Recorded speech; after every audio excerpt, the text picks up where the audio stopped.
What is going on, guys? It is Wrestlelamia here, back with another video. Join us now as we look at this week's edition of Smackdown, as well as the wildest news stories and rumors you need to know, including two huge names officially mentioned in the lawsuit. It looks like Brock Lesnar has now just officially killed his WWE career. WWE is now protecting Asuka's safety. Is Fatu gonna break a Royal Rumble record? CM Punk comments on AJ Lee at the Rumble. A former AEW star appearing at the Rumble tonight. Paige could be returning to WWE, and much more. Be sure to subscribe and hit that notification bell for daily wrestling videos, and follow us on Facebook for exclusive lists. Also check out our new videos on Wrestlelamia XL. As always, we won't recap the matches, but just look at the good, the bad, and the downright ugly. As always, we start off with the good, as number 1, Fatu is off the leash. Fatu is off the leash, which means even more trouble for the SmackDown roster. His showdown with newly arrived Damian Priest was a perfect setup for what looks to be both superstars' next program, with the Samoan Werewolf cutting another explosive promo. Number 2, an electric 8-man tag. The 8-man tag featuring the Motor City Machine Guns teaming with Los Garzas to take on DIY and Pretty Deadly was an action-packed showcase you'd obviously expect. It provided a great build for the Guns title match against DIY at the Rumble and gave the secondary team some TV time. All in all, win-win. Number 3, good build for the Rumble. SmackDown rose to the occasion by building interest for the 2 Royal Rumble matches and the title matches rounding out the PLE. The combination of interviews, matches, angles, and hype videos maintained the build without it dragging the show down. Number 4, Mission vs Chelsea feud staying alive. Now we have to give the devil its due, as the promotion has somehow found new ways to inject life into the Mission vs Chelsea Green program. The addition of B-Fab to the mix has helped, and given her TV time, she's made the most of it. While this storyline needs to end soon, kudos to the WWE for finding ways to keep it fresh. Number 5, CM Punk Kevin Owens confrontation. Now is WWE laying the groundwork for a CM Punk vs Kevin Owens feud? Although the WWE seems to have major feuds planned for Punk, the idea of the straight-edge superstar throwing down with a prize fighter already has fans talking after last night's confrontation. Can you also believe that these two never faced off in Ring of Honor? Segments like this show how the WWE's creative team has capitalized on its good reputation for long-term storytelling, because this potential feud can lie dormant for months, then erupt like a volcano when the time is right. A Charlotte Flair hype video. And last night's hype video for Charlotte was cleverly crafted, as it not only prepared fans for the 16-time world champion's return, it dealt with several of the concerns fans have with Flair, that she's greedy and hogs the spotlight. Fans can debate whether Flair is pushed too much, but having Flair address these accusations and admit she's a goal-driven performer who wants it all was very smart. Whether she plays a babyface, a heel, or a tweener, Flair has made it clear that she has nothing to apologize for. That was a good. What about the bad? Is number 1, meaningless win Naomi and Andrade.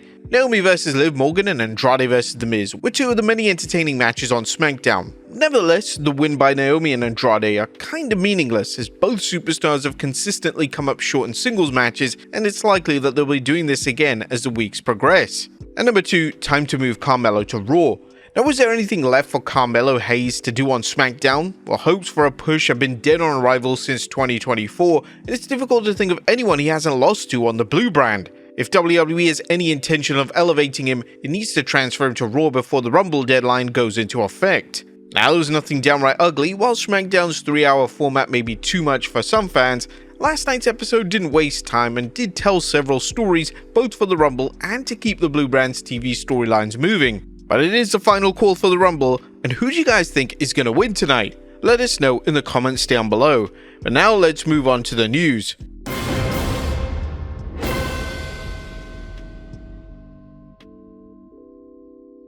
Now first we looked at 2 huge WWE names now officially named in the lawsuit.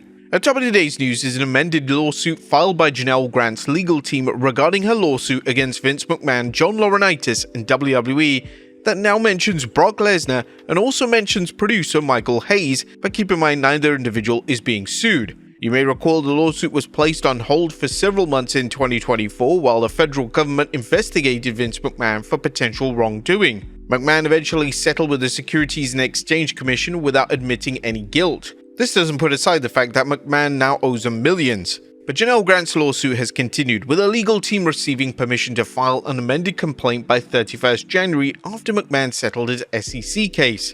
Without getting bogged down into the many details surrounding the lawsuit, Ms. Grant's attorney is looking to have the case go to court rather than arbitration, as the WWE wants the case to proceed to arbitration, arguing the non-disclosure agreement signed by the parties requires arbitration to settle any arguments. But let's look at the real situation with Lesnar and Hayes, along with Vince McMahon's attorney responding to the amended claim. Now, with Brock Lesnar being mentioned, it could mean that he's just killed his WWE career. Now, the amended complaint is notable because it marks the first time Brock Lesnar is referred to by name, a situation which suggests that Lesnar will never probably be returning to WWE or being erased as long as a lawsuit is ongoing. Wrestling News summed up what the amended complaint means regarding Brock Lesnar. The amended suit now includes new text messages, voicemail transcripts, and other new evidence. That includes Brock Lesnar's name, which has been mentioned multiple times after being listed as a former UFC heavyweight and WWE champion. It includes an allegation that McMahon offered a sexual encounter with Grant to Lesnar as part of contract negotiations. But while Lesnar isn't being sued, him being named in the lawsuit makes it very unlikely that TKO Holdings will ever let him wrestle in the company again. The idea being that it sends a bad impression if it allows someone under intense scrutiny to continue working until the matter has been resolved. Hell, even if the matter is resolved, would Brock Lesnar even come back to the WWE? Also, Michael Hayes has been mentioned in the lawsuit. Another bombshell in the lawsuit is producer Michael Hayes being mentioned in the amended lawsuit. According to Newsweek, a review of the amended complaint introduces a disturbing claim that McMahon instructed Grant to create pornographic content for Michael Hayes, a longtime WWE creative executive. Grant's attorneys state that in September 2020, McMahon directed her to produce customized explicit material for Hayes and his team. Michael Hayes worked behind the scenes in WWE for several decades and is considered to be one of the best producers and creative minds. Nevertheless, his run in the WWE hasn't been without controversy over alleged inappropriate comments that some have construed as racist and other misbehavior. Now, it's important to note that the amended complaint does not state that Hayes sought out the content sent to him. The situation may be seen as too controversial by management, however, putting Michael Hayes' WWE career at risk. Both sides' attorneys have released statements on the amended complaint, with Janelle Grant's attorney Ann Callis stating, Ms. Grant's amended complaint reveals new details that further demonstrate the sexual abuse that Janelle Grant suffered at the hands of Vince McMahon and John Laurinaitis, and pulls back the curtain on the dangerous workplace culture McMahon created at WWE. Ms. Grant looks forward to holding her abusers accountable in a court of law. Vince McMahon's attorney Jessica Rosenberg also released a statement to reporter BJ Bethnal, saying, as expected, the proposed amended complaint is nothing more than the latest publicity stunt in an ongoing smear campaign. It is filled with desperate falsehoods from a team that continues to disregard the law and the truth. Next up, WWE protecting Asuka's safety. A WWE superstar Asuka is updating fans about TK Holdings and WWE helping her out to deal what she's implied to be inappropriate behavior directed at her, behavior some fans feel is stalking. Asuka recently tweeted, WWE and TKO are taking action to protect me. I appreciate it. Now, it's very encouraging to hear that this matter isn't being ignored by WWE and TKO, and hopefully it can be resolved immediately. Next up is Jacob Fatu breaking a Royal Rumble record. It's time for a potential spoiler on tonight's Men's Royal Rumble, so skip our next story if you like surprises. There seems to be some intriguing information concerning Jacob Fatu, as Fightful Select Sean Ross Sapp is reporting Jacob Fatu is currently favoured to have the most eliminations in the WWE Royal Rumble per BetOnline.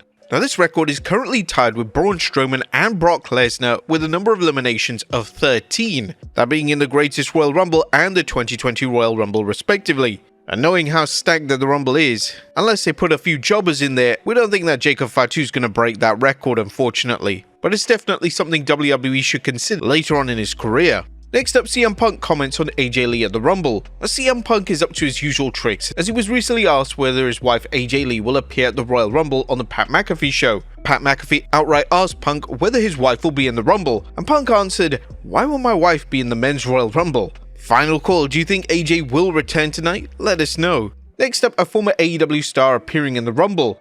Could former AEW talent Marie Kanellis appear at the Rumble? Although we haven't heard any rumors to this effect, Kanellis recently revealed on X that her AEW contract has expired, and she also posted a tweet of her being in the Rumble. Cultaholics Andrew Kelly added that when asked in a reply about the possibility of a new deal with AEW, she responded with a simple "no thanks." Now, Marie began her pro wrestling career in the WWE over 20 years ago, but was released in 2010. She subsequently reinvented herself outside of WWE and eventually returned to the promotion from 2017 until 2020 with her husband Mike Kanellis. Now, she's never been afraid to speak her mind about complaints with how she and her husband had been booked, which makes it less likely she'll be welcomed back with open arms in the WWE. Next up, Shane McMahon's son announces he'll be at the Rumble. Now, is Shane McMahon's son Declan competing in the Rumble? Now, while that seems very unlikely, especially in light of how many top superstars have put their bid in to compete, Fightful recently tweeted Shane McMahon's son Declan McMahon says he'll be at the Royal Rumble. Declan currently plays football at the University of Indiana Bloomington, and although he won't compete,